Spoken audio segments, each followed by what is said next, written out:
I just finished The Perfect Child by Lucinda.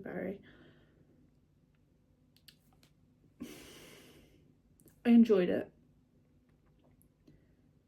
but I've never hated a male character so much in my life. Oh my god.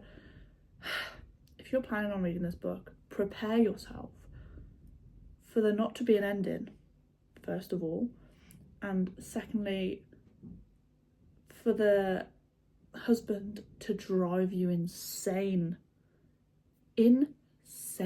So right off the bat, this book I was interested in from the beginning. Even from the first couple of chapters, I was like, oh, I want to see where this goes.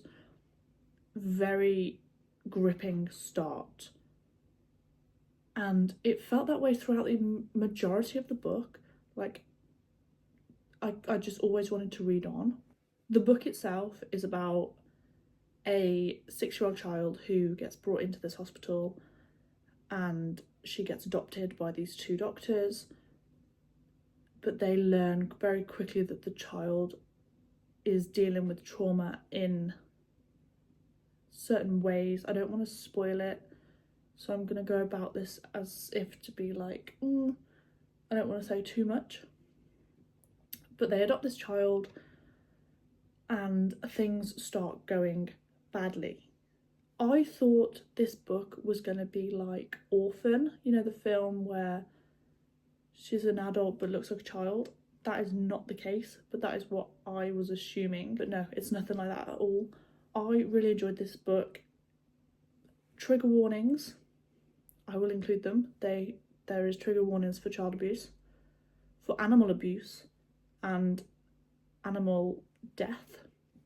If you do not want to read about any of that, because it does go into some detail, I would avoid this book completely. It's only like one section, but it is mentioned multiple times after it happens.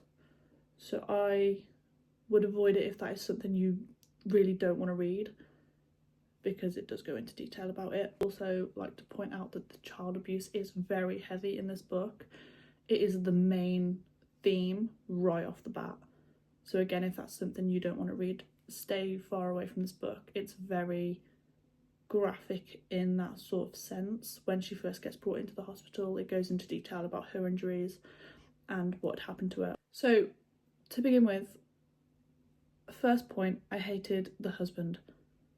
He was so willing to bring this child into the home, and the wife was a bit like, do we want to really do this? But then the husband just kind of ignored all of the red flags, and I mean all of them. This child would admit to doing certain things, and the husband just be like, yeah, whatever, it's fine though, because she's got trauma, so it's just a trauma response. The wife was literally on her deathbed, pretty much, and the husband was like, yeah, but Janie's, you know, she's just her past. That's what's making her do these things. It's her past.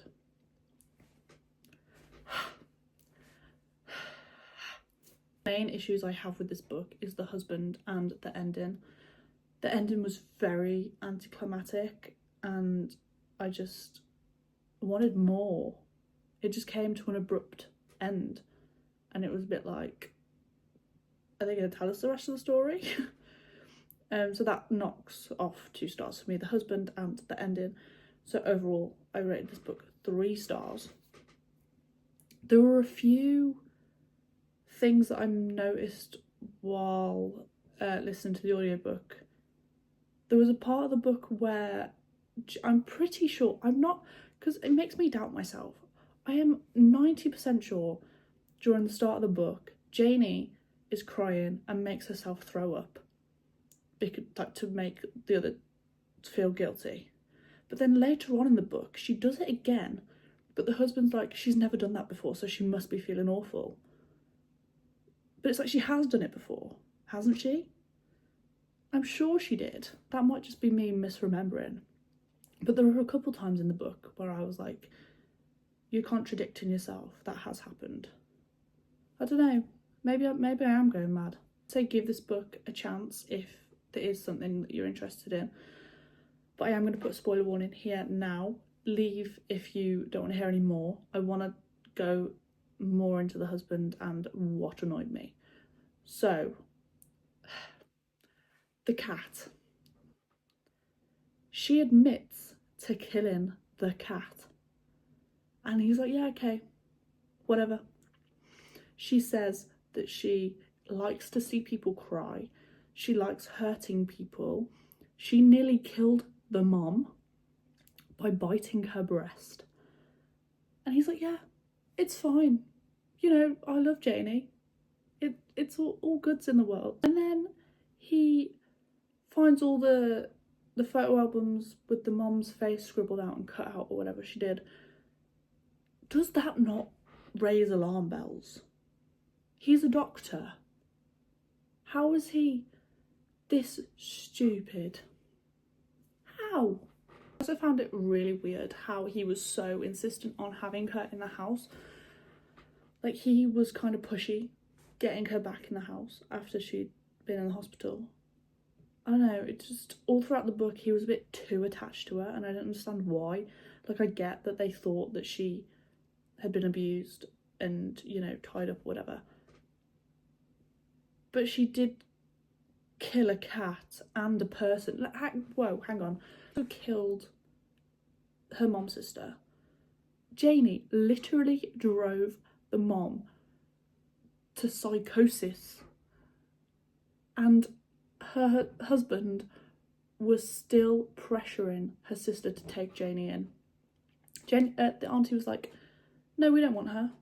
Which she's literally smearing feces over the wall and sucking her thumb like a baby and crying like a baby, whatever she was doing. And she's been a nightmare. And then Christopher's like, but can you just do one more week?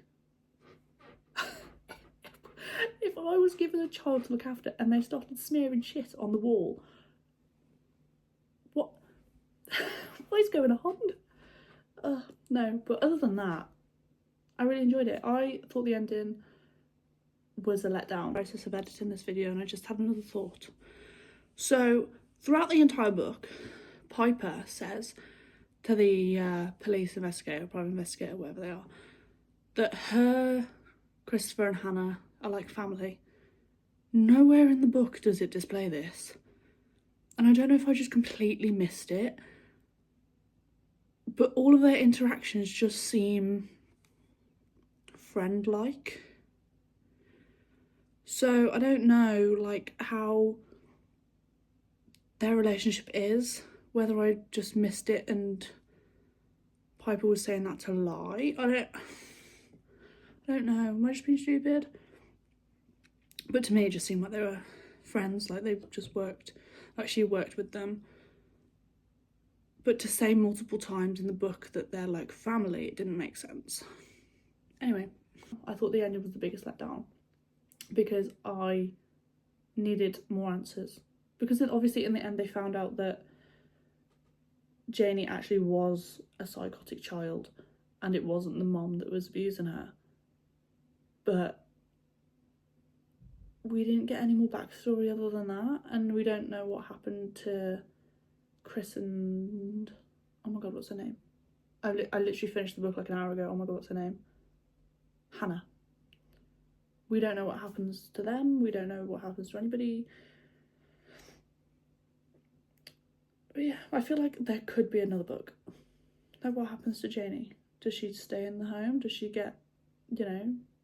I mean, she's only like 7, isn't she? She can't really get arrested, but what happens? I just wanted to record this while it's still fresh in my mind because I started it yesterday and then finished it today.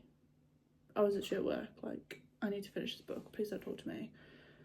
But yeah.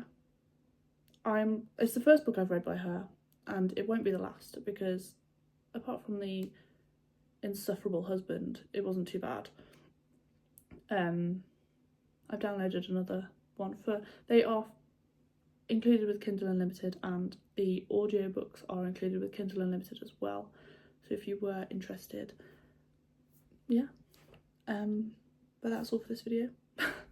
If you have any suggestions for her books that are on Kindle Unlimited, I will take requests.